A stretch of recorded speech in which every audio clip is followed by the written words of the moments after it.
Region 9 spring sports are well underway, plus some changes coming at Utah Tech University. We're going to talk about it all coming up in this episode of the Southern Utah Sports Report.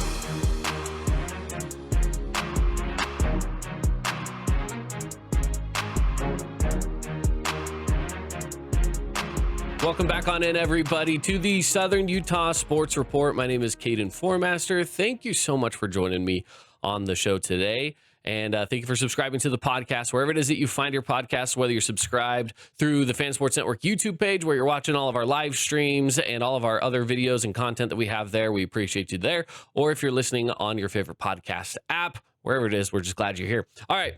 Let's dive on in. The Southern Utah Sports Report today, talking a lot of Region 9. We're going to update you on where everyone's at in baseball and softball and so on.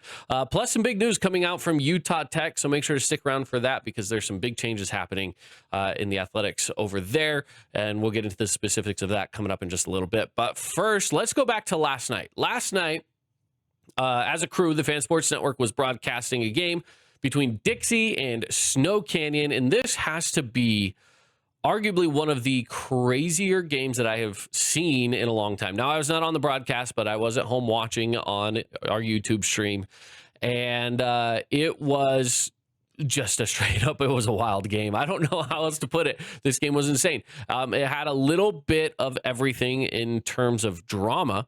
We'll give you that. We had a number of ejections happen, and from the Snow Canyon side, there were some big swings in scoring and extra innings. So, with all of that, we definitely saw ourselves with just an absolute bonkers night last night. So this game starts off pretty simple, 3-2 at the end of the first inning. Dixie gets on top quickly, 3-2. In the third inning, there is a 3-run home run hit by Kaden Kelch. He was great in this game. He did some good stuff in the first inning, brought it back in the third, 3-run home run. And they ended up, and when I say they, I mean the umpires ended up kicking him out of the game. The reason being is because of a celebration. Because of the home run, he took a little while to get to first base. A lot of trying to pump up his team and stuff. And, it was early in the game. I get it. You took the lead back. You're trying to get your team involved. You're trying to pump them up. And he's a fiery athlete. So, of course, he's going to do that, right? And so he gets ejected from the game for his excessive celebration, we'll just call it, for hitting the home run. In turn, Coach Reed Sechrist comes to argue the umpires on that and saying that it was not okay to be throwing out a player for being excited about hitting a home run. And then he, in turn, also gets ejected from the game. All of this you can watch, by the way. This is over on the Fan Sports Network YouTube page. You can go back and look at this. Again, this happened in the third inning. So if that helps, bottom of the third inning, you can check that out and see for yourself kind of what happened. But if you want my opinion on all of this, first up,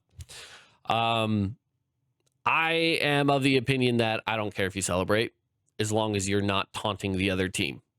I don't care if you're celebrating to pump up your own guys. I don't care if you bat flip. Do whatever you want to do. Baseball's fun. Let it be fun. Again, I don't love it if you start getting chippy with the other team, but if you're there to pump up your own team, I'm okay with it. I will say, from watching it on the stream, it wasn't entirely clear how the celebration of the home run went down. It was kind of off camera, so I don't know if it was in celebration towards his team or if it was in taunting to the other team. Not sure, because I wasn't there. And again, I was watching through the stream, and again, it was just off camera where that kind of was going down originally. So to me, I feel like it's potentially kind of an unfortunate situation for Snow Canyon in this case. I don't necessarily think he should have been ejected. Again, kind of just depends on the situation. But from what I could tell, it didn't seem like it was against the other team. If it was, okay, then maybe there's something that's fair about that. But I'm not sure. So I'll put that to bed. I'll let you guys be the judge of that. But the drama's not done yet when it comes to this Dixie Snow Canyon game. Dixie goes on a bit of a run. Fourth and fifth innings, they score 8 total runs, 4 in the fourth, 4 in the fifth. So this is a good run for the Flyers, especially after they fell to Cedar. They lost to Cedar twice. They lost that series entirely. So this is their chance to go up against a team that is playing very well and try to get some runs on the board. They do that. They get runs on the board. And at this point, I mean, you're looking at 11 runs right now for the Flyers as they're going into the bottom of the 7th inning. It's 11-5.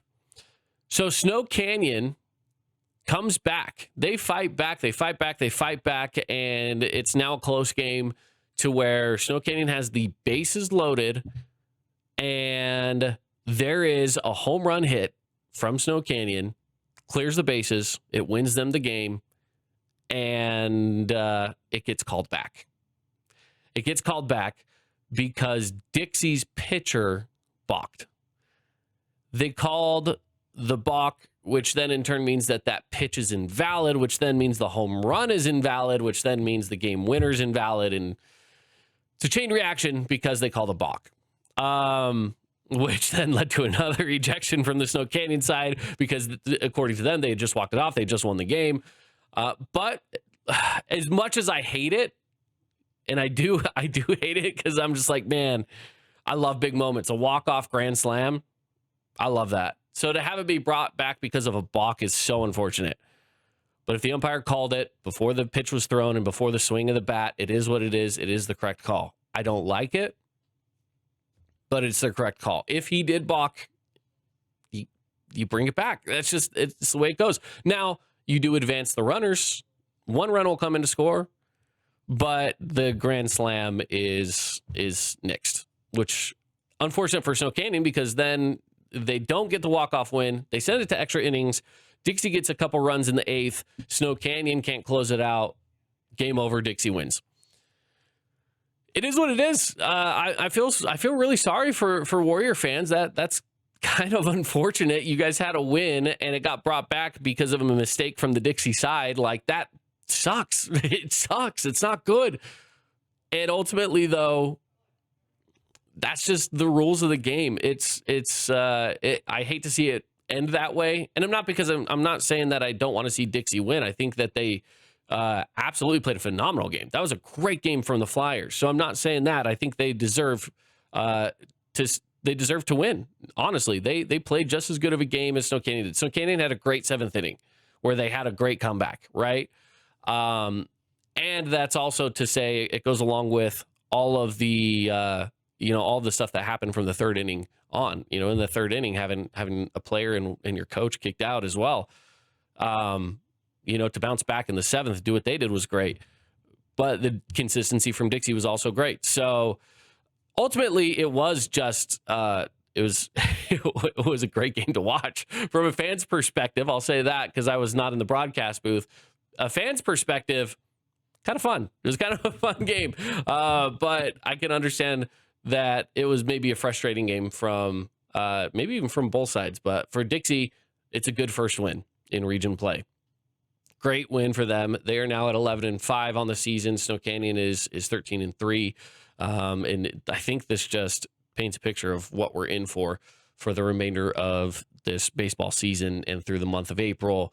Once April's over, we're going to get into the playoffs. That's going to be exciting. So the rest of the month of April is going to be a lot of fun, and we're going to be broadcasting a good handful of games right here with the Fan Sports Network. So I had to talk about that game because it was just absolutely insane. If you get a chance, you can go back and watch some of the highlights from it over on the Fan Sports Network YouTube page. Just click on live on the tabs up top on the YouTube page and go to the most recent live streamed game for Dixie and Snow Canyon. You'll see it there. It's marked as April 1st, so should be pretty easy to find. In other news, Pineview gets a win over Desert Hills. Desert Hills has slipped down a couple notches as a team that was looking to be one of the number 1 teams in the state of Utah. And I could say the same for Snow Canyon. We're seeing some of our top teams get knocked off, and it shows the parity that we have in Southern Utah. We have some great baseball that is played here. A team like Pineview that's sitting at 6-6 on the season can take down the number 1 team 5-2. They did so kind of early on. It was 2-0 for the Pineview. They got off to an early start in the top of the first. Desert Hills answers back in the bottom of the 3rd, ties it up at 2 apiece. In the 5th inning, Pineview goes on another run. They get 3 more runs, and that's where it would end with a 5-2 win for the Panthers. So good win there. Tristan Sylvester was on the mound for the Panthers and Hoyt Atkin. And Hoyt Atkin, I will say this, even though he was the losing pitcher for Desert Hills, threw 9 strikeouts, which is insane in itself. Harmon Skeen added another home run, so give him credit for that one. Porter Campbell also getting getting a home run on this season as well, 3 RBI home runs, so that's great for him. And ultimately, again, a lower scoring game, traditional baseball there, with a 5-2 win for the Panthers in what was somewhat of a defensive battle, but a couple of bright offensive spots with some home runs. So that's always a good time. It's always fun. I should mention also in the Dixie game that Carson Hunt hit a home run early on. Like the game had just barely got going and he was hitting a home run in the first inning, which was pretty sweet. So that's how things went yesterday in Region 9 baseball. It was just those 2 games that happened. And, it was fun. We have great baseball in Region 9. So if you haven't been following it, do follow it. I'm curious to see how tonight goes. I will say we are not broadcasting tonight. So if you're looking for a broadcast tonight for the Fan Sports Network, we are going to be taking a night off just because we're trying to focus on trying to do 2 games a week. We've already done 2 games a week. Even though there's some good games coming at us tonight, it would be fun. But we will have Snow Canyon at Dixie, Desert Hills at Pineview, Cedar is going to be at Hurricane. So that's how things are shaping up right now for tonight. You might be wondering why are their games being played on Thursday, and it's just with Easter weekend. They are keeping games away from Friday nights, and they're just trying to get as many in as they can before the weekend so that they don't have to play anything on a Friday night. So from what I can tell, nobody's playing on Friday in baseball, and I think that's a good thing. I'm okay with that. So, so enjoy some games tonight. Should be some good ones. The rematches are going to be fun because you've got some of the top teams who, by the way, Snow Canyon and Desert Hills, higher ranked than Dixie and Pineview, respectively, and they both lost at home. So what can they do at the home turf for Dixie and home turf for Pineview? Can they answer back, or are the teams that are a little lower on the totem pole, can they hold off and win a series? We'll see. Tonight's going to be fun. Tonight's going to be fun. Lots of good baseball going on tonight. Also for softball, let's get into softball. There's some softball tonight as well. So Dixie is at Cedar. Desert Hills is at Crimson Cliffs. Hurricane is at Snow Canyon. All of that's going to be going on tonight. So keep that in mind as we got some softball coming around as well. So no games last night outside of Hurricane was at Enterprise for softball, and they won that game 5-3. There were some games back on Tuesday night as well. So softball was going then. You had Desert Hills with an 11-1 win over Crimson Cliffs. Hurricane 10-3 over Snow Canyon. Cedar Dixie game was postponed. I believe there's not a score for that one, so I would assume that one got postponed. But we've got that, which is always a lot of fun. Soccer, softball, baseball, lacrosse. I mean, there's so many spring sports to cover right now, which is fun, but it's a lot.